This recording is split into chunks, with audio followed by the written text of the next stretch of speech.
sent que le monstre va se réveiller. Interaction, voilà, allez c'est bon.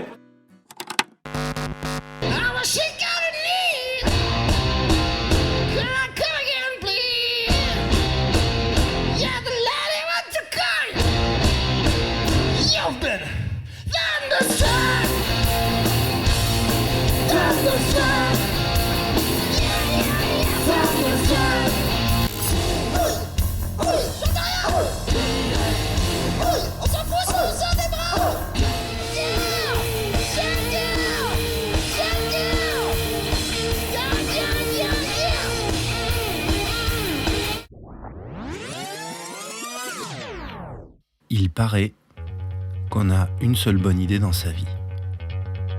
Il y a de ça presque 20 ans, mon idée de génie, tenez-vous bien, a été de créer AC/DC.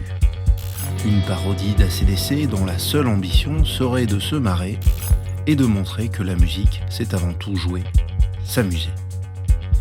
Comme tous les groupes, nous rêvions de succès, de tournées. Et après 15 ans de concerts et de crétineries, force fut de constater que la blague avait tellement bien marché qu'il nous a fallu choisir entre les kilomètres de bus tour qu'on nous proposait et notre quotidien bien rangé. Nous n'étions pas prêts. L'heure était venue de débrancher et d'atterrir un peu. 3 ans de pause et une crise sanitaire plus tard, il faut se l'avouer, le privilège d'être sur scène et de vous voir rigoler nous manquait sacrément. Pour autant, quitter nos vies quotidiennes et remettre nos costumes de super-héros, c'est un gros travail qui nécessitait une vraie motivation. Hors de question pour nous et nos familles de reprendre l'autoroute vers l'enfer. Comme à nos débuts, notre quête devait rester le sacré Graal. Malheureusement, nous avons eu cette bonne raison, celle qui convainc tout le monde. Il était une fois un groupe se voulant décevant qui a trouvé une bonne raison de ne pas l'être. C'est l'histoire que nous vous proposons de regarder, si vous n'avez rien d'autre à faire évidemment. Long way to the top if you wanna rock and roll.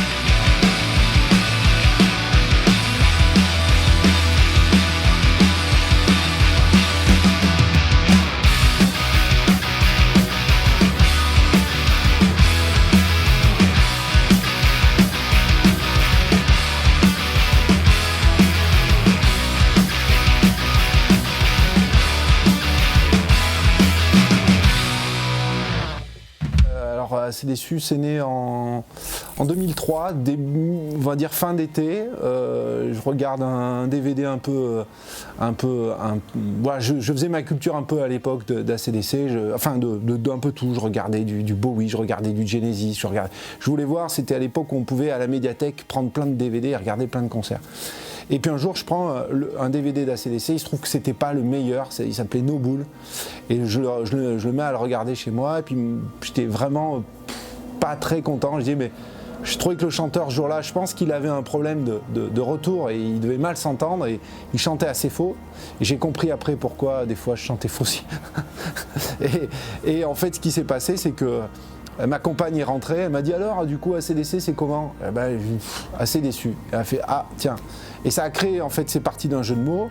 Et j'ai appelé un groupe de copains qui avaient une formation à 4. Et si finalement on y ajoutait moi en tant que chanteur, puisque je me suis dit n'importe qui peut chanter, pourquoi pas moi, ça faisait la formation d'ACDC. Donc le truc les a fait marrer. Et on a fait une date avec le Lotopunk, le 17 octobre 2003 à Thiers. Et j'ai su que ça allait être dur pour moi. C'est le premier concert, il est ressorti, mais même pendant le concert, je le reconnaissais pas. C'était pas mon Fred, quoi. Il s'était transformé, transcendé. Et ça m'a fait un mal de chien quand il est sorti de scène, c'est qu'il était... j'avais l'impression qu'il me connaissait pas, en fait. Il était sorti de lui-même, transcendé. C'était pas lui. Et là, j'ai su que ça allait être la merde. J'ai su que ça allait être la merde. pense qu'Hélène n'a pas tort quand même, hein, parce que vraiment je me rappelle très bien de ce jour-là et honnêtement j'ai pas vraiment compris ce qui m'arrivait. Hein. Aujourd'hui j'arrive à sortir de scène, à avoir un peu cette espèce d'habitude où voilà, je pose la perruque, je redescends, j'essaie de lutter un peu contre cette envie que ça dure, mais je la contrôle. Mais la première fois j'ai touché plus terre, quoi. J'avais l'impression j'étais une autre personne, je pouvais... Même mes plus proches, j'avais changé, quoi. Je comprenais pas ce qui m'arrivait. Je pense qu'Hélène a vécu, je me rappelle très bien qu'elle a très mal vécu le moment, parce qu'elle m'a pas reconnu, mais moi je me suis pas reconnu non plus. Mais c'est la version 79, c'est une version live. J'étais à peine né en fait. Ah, bah ouais, J'étais pas là. c'est pour ça.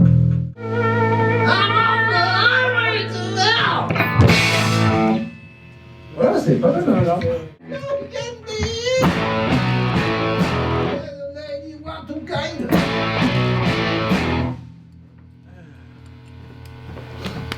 Attention, solo.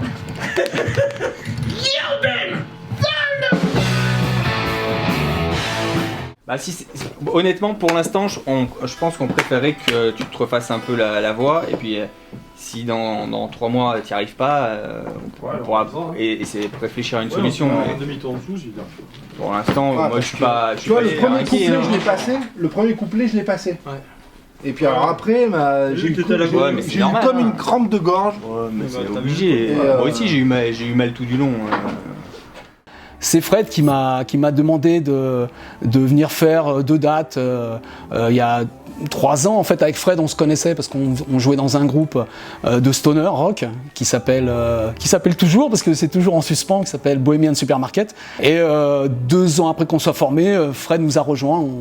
Il avait envie de jouer de la batterie et ça tombait bien, on avait besoin d'un batteur. On s'est connus comme ça, on a commencé à jouer ensemble et puis un jour il m'a dit bah tiens, on a besoin d'un bassiste pour telle date, pour ACDC, est-ce que tu ferais bien? Je dis bah pourquoi pas, quoi. Il faudra montrer qu'on est bon sur scène aussi avec ACDC, quoi. Bon, honnêtement on s'inquiète pas trop, quoi, parce qu'on bosse, on a vachement bossé avec Julien, surtout Julien qui connaît rien au hard rock. Mais on attend ce concert et puis après on verra, j'en sais rien du tout. Alors comment je suis rentré dans ACDC?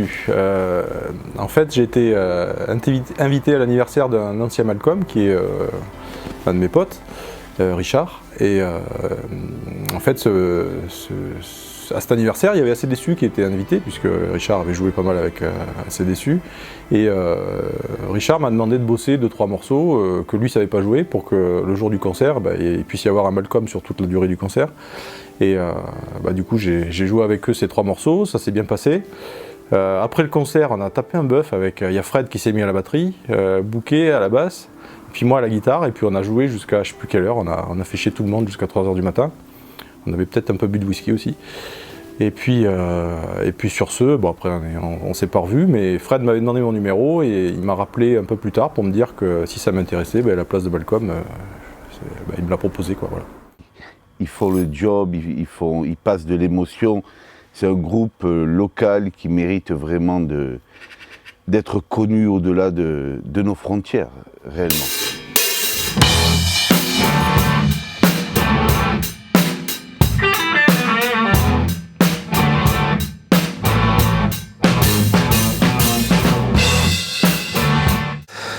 L'arrêt du groupe, alors déjà ça a été un petit crève-cœur quand même, parce que ça faisait 15 ans qu'on était dans cette image, ce personnage, qu'on montait quelque chose, mais en fait je crois qu'on s'est un peu fait avoir, on s'est retrouvé face à un truc qui marchait. Voilà. Quand on monte un groupe amateur, on se dit toujours faut que ça marche, puis le jour où ça marche, les problèmes commencent, on est un peu dans le caca à vrai dire, il faut s'arranger avec la famille, il faut s'arranger avec le boulot, on nous proposait un 2e Zénith, quand on voit le travail que ça demande, on me proposait une tournée comme ça, 10 dates en France déjà pour commencer. Voilà, entre les tensions qu'il pouvait y avoir dans le groupe et puis celles que ça générait à la maison, je me suis dit non, faut réfléchir un peu, faut s'arrêter et réfléchir, parce que ça devient n'importe quoi. Ça a mangé toute notre vie, oui. Il n'y avait que ça. Il n'y avait que ça, matin, midi et soir, au petit déjeuner, au goûter. Donc ça prenait beaucoup trop de temps, c'est aussi en partie pourquoi ça s'est un petit peu arrêté, parce que ça devenait trop chronophage et puis au niveau de l'organisation familiale, c'était plus possible, quoi. Ça devenait compliqué et puis le groupe était compliqué. Oui, c'était très compliqué. Très compliqué. Humainement, ça a été chaud.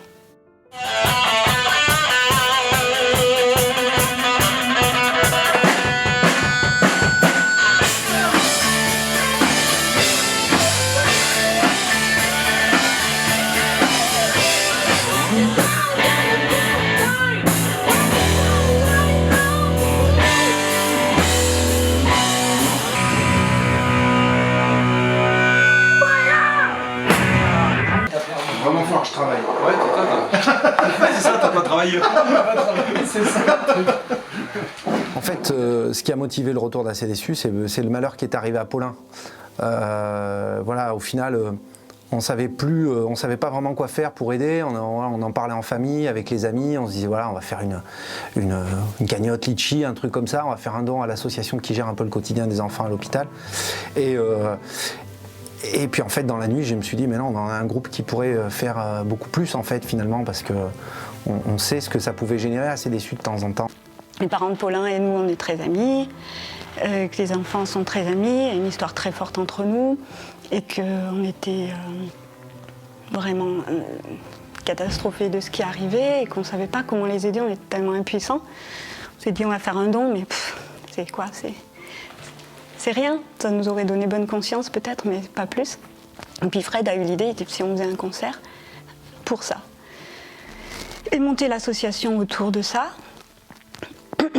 Et donc je ne pouvais pas dire non parce qu'on a décidé ensemble de toute façon. Et c'est comme ça que le groupe s'est remonté en fait. Voilà, pour les sourires d'Estaing et pour Paulin. Paulin, lui, il a souffert du cancer. Et du coup, il a dû aller à l'hôpital et tout. Et c'est là que mon père et son père, ils ont préparé une association, Les Sourires d'Estaing, pour tous les enfants qui ont le cancer, parce que Paulin, il a souffert. Et puis elle m'a dit, on t'a toujours dit que Assez Déçus devait être remboursé par la sécurité sociale. C'est peut-être le moment de le prouver. Et donc voilà, ça nous a un peu déclenché. De fait, j'en ai parlé au papa de Paulin, Sébastien, et à Marie et sa maman. Et ils ont trouvé que l'idée était bonne, il fallait créer quelque chose. Du coup, on en a parlé à Jérôme Lormier, en lui demandant conseil au départ, en disant voilà, on a cette idée, qu'est-ce que t'en penses? Il a dit en fait, QC, moi je m'engage à vous aider, on va trouver une solution et on vous prend une date en fait. Assez Déçus a été un prétexte, en fin de compte, de faire connaître cette association.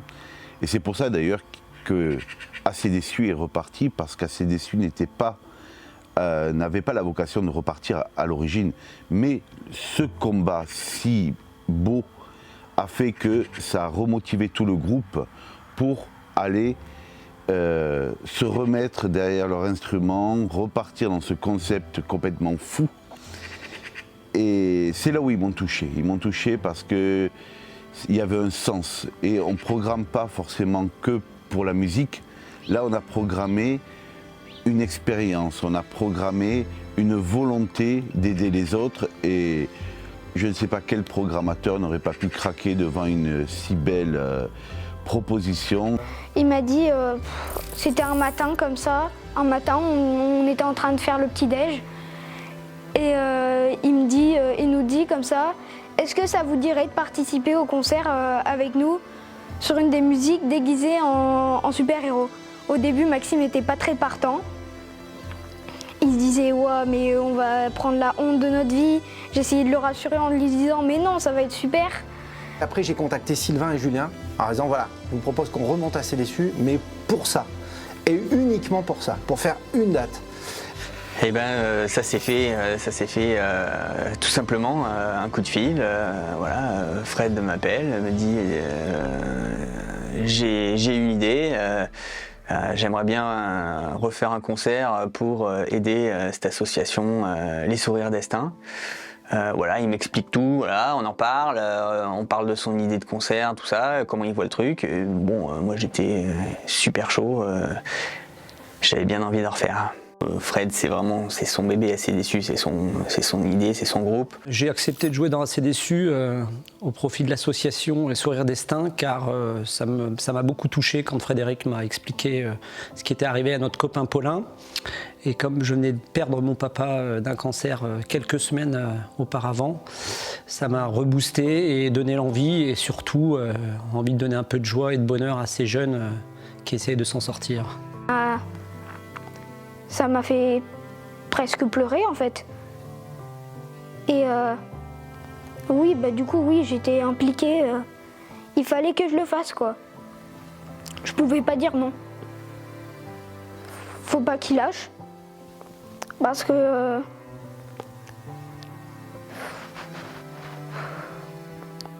Paulin, il a a été dur, il a été vaillant, il l'a fait. Maintenant, j'aimerais que ce soit les autres qui puissent y arriver.